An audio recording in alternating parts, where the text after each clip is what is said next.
Ilang insidente na ang napabalita kung saan nagagamit sa krimen ang mga airsoft gun o mga laruang baril. Kaya naman may nagpanukalang dapat na rin iparehistro yung mga baril-barilan para hindi na magamit ng mga kawatan. Balita natin ni Mav Gonzalez.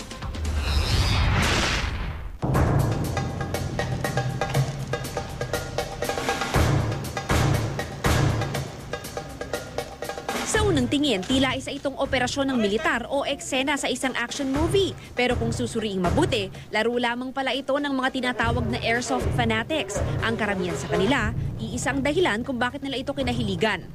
Since childhood parang pangarap na yung mga sundalo, yung mga baril-barilan, laro na ng lalaki ito eh. So parang dream come true na parang ma-simulate kung ano yung pinangarap namin nung bata, ngayong grown up sa kanila. Pero ang mga mahilig sa mga toy guns, naalarma kamakailan dahil sa nangyaring panunutok ng baril sa isang taxi driver. Ayon sa nanutok, toy gun lamang daw ang kanyang ginamit.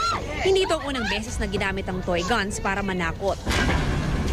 Noong 2006, kalaboso ang isang lalaki matapos mga hold-up ng dalawang babae gamit ang isang baril-barilan. Agad naman siyang nahuli matapos kuyugin ng taong bayan.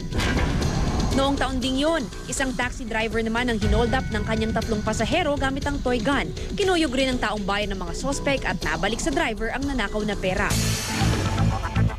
Dahil lawig sa tunay na baril, may panukala ngayon na layong ipa-register ang mga airsoft guns. Kung maipapasa ang House Bill 3805 o Airsoft Imitation Firearm Law, kailangan nang i-register sa Philippine National Police, lagyan ng barcode at serial number ang mga laroang baril na gamit sa airsoft. Limitado lang din sa 550 feet per second ng firing speed at .20 gram pellets lamang ang pwedeng gamitin bilang bala. Pero para sa ilang airsoft enthusiast, masyadong mahigpit ang ilan sa mga nilalaman ng panukala. Para na raw kasing tunay na baril ang trato sa airsoft guns. Some of it is actually okay, while some of it is a little bit harsh. What we would want sana is for our congressmen or our senators is talk to the community, talk to the people and ask help and say, how can we together regulate this hobby of yours? Because of course, you don't want to shy away naman people from playing the hobby as well. Mav Gonzalez, GMA News.